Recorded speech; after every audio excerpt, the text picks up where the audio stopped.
সালমান ফার্সি শুনতে পেলেন মক্কায় আব্দুল্লাহর বেটা মুহাম্মদ জন্ম নিয়েছে। বড় আনন্দ, মনের মধ্যে বড় খুশি। দিন যায় রাত যায়, দিন যায় রাত যায়, একে একে 40টা বছর কেটে গেল। আমার নবীর উপরে নবুয়ত আল্লাহ পাক দান করলেন। 40 বছর বয়সে নবী হলেন। আওয়াজ আসলো সালমান ফার্সির কাছে, আব্দুল্লাহ বেটা মুহাম্মদ তিনি তো নবী দাবি করেন, নবুয়তি পেয়েছেন।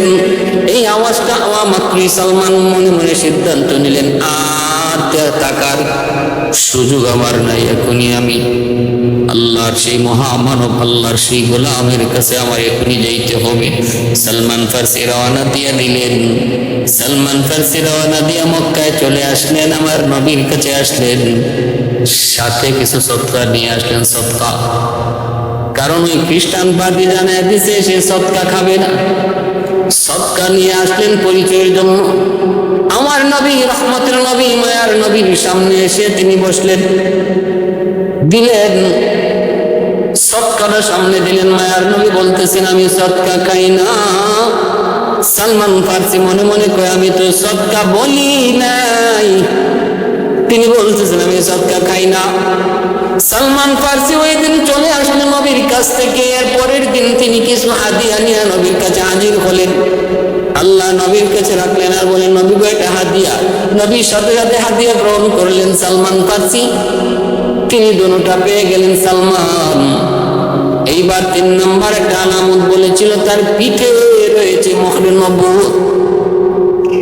এই পিঠের মোহরে নবুয়ত কেমন করে সালমান তিনি দেখবেন, কেমন করে দেখবেন? এটা তো দেখা সম্ভব না। নবীকে কেমন করে বলবেন, নবী গো আপনি কাপড়টা উঠান, আমি আপনার পিঠে মোহরে নবুয়ত দেখতে চাই? এই কথা সালমান কেমন করে বলবেন, কেমন করে বলবেন? আল্লাহর নবী সালমান ফার্সি এই চিন্তা চেতনা, সালমান ফার্সির মনের কথা আল্লাহ তার নবীকে জানায় দিছেন। আল্লাহ যতক্ষণ পর্যন্ত নবীকে জানায় ততক্ষণ নবী জানেন, যতক্ষণ জানায় না ততক্ষণ নবী জানেন না। এর নাম আলিমুল গায়েব নয়। আলিমুল গায়েব একমাত্র আমার আল্লাহ। কেন? কারণ আল্লাহকে কেউ জানাইতে হয় না, আল্লাহকে কেউ জানাইতে হয় না, আল্লাহ নিজের থেকেই সব জানেন। এজন্য আল্লাহ আলিমুল গায়েব। ভাইরা বন্ধুরা, এজন্য বলতেছিলাম, আল্লাহর নবী, রহমতের নবী বলেন, সালমান বুঝেছি আমার মোহরে নবুয়ত দেখতে মন চাই। ঠিক আছে, নেও, আমি তোমাকে আমার মোহরে নবুয়ত দেখাই দিলাম। সালমান ফার্সি যখন মোহরে নবুয়ত দেখার জন্য নবীর পিছনে গেলেন, নবী পিঠটা একটু কাপড় সরায় দিলেন। সালমান ফার্সি রাদিয়াল্লাহু তাআলা আনহু বলেন, আমি দেখলাম নবীর পিঠে মোহরে নবুয়ত সূর্যের আলোর মতো চমকাইতেছে। সুবহানাল্লাহ। আমার নবীর পিঠের মধ্যে মোহরে নবুয়ত এরকম চটক দিতেছে, চটক। হাজি को जब जाने मदीने की ज़मीं तक, हाजी को जब जाने मदीने की ज़मीं तक, जाना मैं यही नक्श कदम मांग रहा हो। हाजी को जब जाने मदीने की ज़मीं तक, हाजी को जब जाने मदीने की ज़मीं तक, जाना मैं यही नक्श कदम मांग रहा हो। जाना मैं यही नक्श कदम मांग रहा हो। दौलत न कोई जाहो होश मांग रहा हो। मैं साये दीवार हरम मांग रहा हो। मैं साये दीवार हरम मांग रहा हो। আল্লাহর নবী, রহমতের নবী বলেন, সালমান নেও, তুমি দেখতে চাও বুঝে দেখে নাও। আমার নবী, রহমতের নবীর চেয়ে অনেক বয়সে বেশি হলেন সালমান ফার্সি। সালমান ফার্সি মুসলমান হয়েছেন 120 বছর বয়সে। আল্লাহর নবীর কাছে যখন তিনটা আলামত তিনি পেয়ে গেলেন, সাথে সাথে নবীকে বলতেছেন, নবী গো আমাকে কালেমা পড়ে মুসলমান বানায় দেন। আল্লাহর নবী কালেমা পড়ে মুসলমান বানায় দিলেন। এরপরে সালমান চললেন ইহুদি মালিকের কাছে। মালিকের কাছ থেকে বিদায় নেওয়া লাগবে। যায় তিনি বলতেছেন, মালিক আমাকে বিদায় দিয়ে দেন, আমাকে বিদায় দিয়ে দেন। এ মালিক, তুমি আমার পরিচয় চিনো না, আমি আমার পরিচয় তোমাকে দেইও নাই। আমি হলাম পারস্যের গভর্নরের সন্তান, একমাত্র সন্তান। আল্লাহ পাওয়ার জন্য আসমান জমিনের সৃষ্টিকর্তাকে তার পরিচয় পাওয়ার জন্য আমি ঘর ছেড়েছি, বাড়ি ছেড়েছি, বাবা ছেড়েছি, মা ছেড়েছি, রাজত্ব ছেড়েছি। ধনীর পরিবারের সন্তান কষ্ট কি জিনিস আমি বুঝি না। তোমার বাড়িতে আমি অতদিন পর্যন্ত গোলাম ছিলাম, কষ্টের কাজ করেছি, শুধু একটা নিয়তে একটা আশায়। কারণ আমি জেনেছিলাম একজন মানুষের মাধ্যমে আল্লাহর পরিচয় পাওয়া যাবে, আল্লাহর পরিচয় পাওয়া যাবে। তিনি কে? তিনি হলেন মক্কায় তার জন্ম হবে, বংশ তার হাশিমি হবে, বাবার নাম হবে আব্দুল্লাহ, মায়ের নাম হবে আমিনা। সদকা তিনি খাবেন না, হাদিয়া তিনি গ্রহণ করবেন। পিঠের মধ্যে থাকবে তার মখরির নবুয়ত। আমি আজকে ওই লোকের সন্ধান পেয়ে গেছি। তিনি আর কেউ নন, তিনি হলেন নবী মুহাম্মদুর রাসূলুল্লাহ। মালিক আমার, আমি আমার নবীর কাছে যায় কালেমা পড়ে মুসলমান হয়েছি, অতএব আমাকে সুযোগ করে দাও, আমি নবীজির কাছে চলে যাব। যে উদ্দেশ্যে আমি রাজত্ব ছেড়েছি সেই উদ্দেশ্যের দিকে আমাকে যেতে দাও। ইহুদি মালিক কই, সালমান পাগলিস নাকি? পাগলিস? তোমার আমি কিনে আনছি, এমনি তোমার আমি যেতে দেব না। তো কেমনে যাইতে দিবা? কই যাইতে দিমু, তবে বিনিময় লাগবে। সালমান ফার্সি বলেন, কি বিনিময় চাও? কই বিনিময় হলো ওই যে দেখো আমার একটা চাটিয়াল জমিন, পাতুরি জমিন, ওই পাতুরি জমিনের মধ্যে তুমি 300 খেজুরের চারা লাগাইবারে সালমান। আর ওই 300 খেজুরের চারা যেদিন বড় হবে, যেদিন ওর মধ্যে ফল ধরবে, ওই ফলগুলা যেদিন পাকবে, সেই পাকা ফল যেদিন আমি খাবো, ওই দিন তোমাকে আমি মুক্ত করে দিব। কয়শো চারা? 300 খেজুরের চারা তুমি ওই পাতুরি জমিনে লাগাইবা। আর ওই পাতুরি জমিন দিয়ে এই চারাগুলা বড় হবে, ফল ধরবে, পাকবে।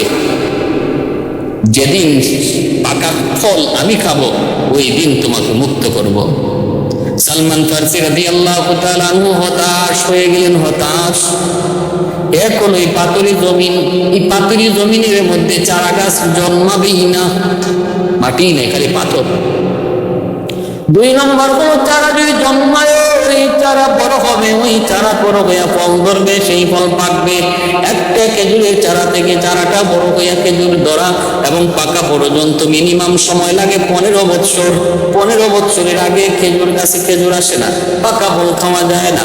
সালমান ফার্সি কই, তাহলে তো আমি অন্তত মিনিমাম 15 বছর পিছনে চলে গেলাম। কেমন করে সম্ভব? আমি কেমন করে নিজেরই বুঝাবো?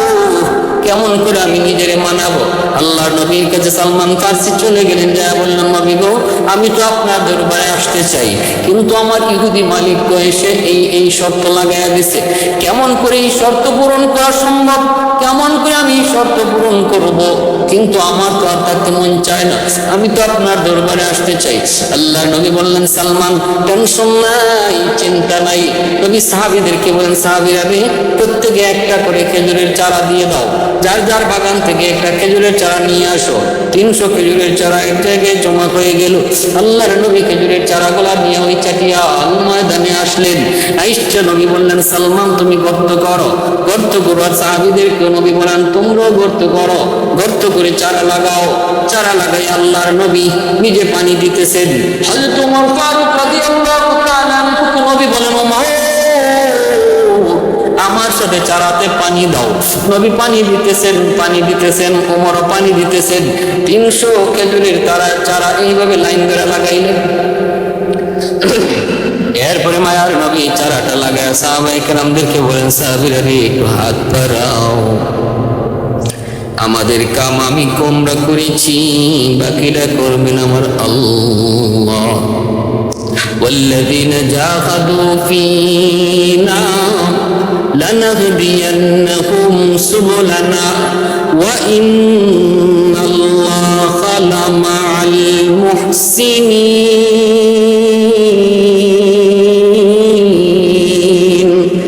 আল্লাহ বলেন আমাকে পাওয়ার জন্য যারা সামনের দিকে আগায়, চেষ্টা করে, তদবির করে, আমি আল্লাহ আমাকে পাওয়ার যতগুলি রাস্তা আছে সবগুলি আসান করে দেই, সবগুলি তার জন্য আমি আসান করে দিই। আসান ভাইরা বন্ধুরা, এজন্য সালমান ফারসি রাদিয়াল্লাহু তাআলা আনহু তিনি চেষ্টা করলেন আর আল্লাহ পাক রাস্তা আসান করে দিলেন। আস-সায়ু মিন্নি ওয়াল ইতমামু মিনাল্লাহ। আমার আপনার কাম হলো চেষ্টা করা, গন্তব্যে পৌঁছায় দেওয়া কার কাম? আল্লাহর কাম। গন্তব্যে পৌঁছায় দেওয়া কার কাম? আল্লাহর কাম। এজন্য ভাইরা বন্ধুরা, আল্লাহ পড়ার জন্য তুমি যদি এক কদম আগাও, হাদিসে কুদসি, মান তাকাররাবা ইলাইয়া শিবরান তাকাররাবতু ইলাইহি যিরা ওয়া মান তাকাররাবা ইলাইয়া মাশিয়ান তাকাররাবতু ইলাইহি হারওয়ালা। হাদিসে কুদসি, আল্লাহ পাক রব্বুল আলামিনের ভাষা। আল্লাহ বলেন কেউ যদি এক কদম আমাকে পাওয়ার জন্য আগায়, আমি আল্লাহ তার দিকে 2 কদম অগ্রসর হই। কেউ যদি আমার দিকে পায়ে হেঁটে আগায়, আমি আল্লাহ তার দিকে দৌড়ে যাই রহমতের কুলে নেওয়ার জন্য। এজন্য ভাইয়ের, আল্লাহকে পাওয়া এত সহজ, আল্লাহকে পাওয়া এত সহজ, আল্লাহকে খুশি করা এত সহজ। দুনিয়ার মানুষকে খুশি করা এত সহজ নয়, আল্লাহকে খুশি করা যত সহজ, মানুষকে খুশি করা এত সহজ নয়। কারণ আল্লাহ বলেন আমাকে খুশি করার জন্য যে এক কদম আগায়, আমি তার দিকে 2 কদম আগাই। আমাকে খুশি করার জন্য যে পায়ে হেঁটে আয়, আমি তার দিকে দৌড়ে যাই। সালমান ফারসি রাদিয়াল্লাহু তাআলা আনহু ওই চাটিয়াল ময়দানে তার মালিকের কথায় আল্লাহর নবী 300 খেজুরের চারা লাগাইলেন। 300 খেজুরের চারা লাগায় মায়ার নবী খেজুরের চারাতে পানি দিলেন। পানি দিয়ে নবী বলছে, সাহাবীরা একটু হাত দাও, মুনাজাত করো, আল্লাহর কাছে মুনাজাত করো। আল্লাহর কাছে নবী মুনাজাত করেন, কাঁদেন আর বলেন, মালিক, আমার যদ্দূর ক্ষমতা ছিল আমি করলাম, বাকিটা করার দায়িত্ব তুমি মাওলার। আমাদের যদ্দূর সাধ্য ছিল আমরা করেছি। আস-সা'য়ু মিন্নি ওয়াল ইতমামু মিনাল্লাহ। আমাদের সাধ্য মতো আমরা চেষ্টা করেছি, বাকিটা তুমি মাওলার কাম। আল্লাহ তুমি পরিপূর্ণ করে দাও, আল্লাহ তুমি পরিপূর্ণ করে দাও। এই বইলা সালমান ফারসি রাদিয়াল্লাহু তাআলা আনহু আল্লাহর নবীকে নিয়ে, সাহাবায়ে কেরামকে নিয়ে মুনাজাত কইরা, মুনাজাত শেষ দিয়া যখন তাকাইলেন, তাকায়া দেখেন ছোট্ট ছোট্ট খেজুরের চারা গাছ। ওই চারাটা মুনাজাত করা অবস্থায় 2 হাত বড় হয়ে গেছে। সুবহানাল্লাহ। এই ক্ষমতা আল্লাহর আসেনি না নাই? ক্ষমতা আল্লাহর আসেনি না নাই? 100% আল্লাহর আছে, বিন্দু পরিমাণ কোনো সন্দেহ। কাদিরে কুদরত দারি বর কামাল, কাদিরে কুদরত দারি বর কামাল, আনতা রব্বি আনতা হাসবি যুল জালাল, আনতা রব্বি আনতা হাসবি যুল জালাল। আল্লাহু আকবার। কিছুদিনের ভিতরে, বেশি দিন লাগে নাই, 15 দিনের ভিতরে এই খেজুরের চারাগুলা বড় হইয়া খেজুর ধইরা খেজুর পাকলো। আর ওই পাকা খেজুর গুলাতে আইসা পাখি আইসা জমা করলো। আল্লাহর নবী তার মালিককে বললেন, সালমান যাও তোমার মালিককে যায় বলো সে যেন তার খেজুর গাছের পাকা খেজুর খায়। ওই পাকা খেজুর দেখা মালিক সালমান ফারসিকে আযাব করার আগে নিজে কালেমা পড়ে মুসলমান হয়ে গেল।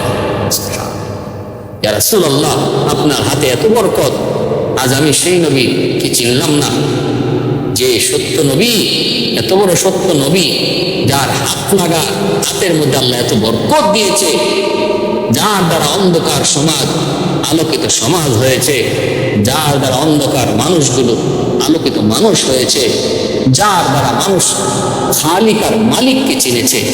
এজন্য আল্লাহ বলে লাকাদ মান্নাল্লাহু আলাল মুমিনিন ইয বাআসা ফীকুম রাসূলাম মিনহুম। আল্লাহ পাক রব্বুল আলামিন বলে আমার নবীকে তোমাদের মাঝে পাঠানোই ছিল তোমাদের কাছে আমার দেওয়া সবচেয়ে বড় নিয়ামত, সবচেয়ে বড় নিয়ামত আমার নবীকে তোমাদের কাছে পাঠানো।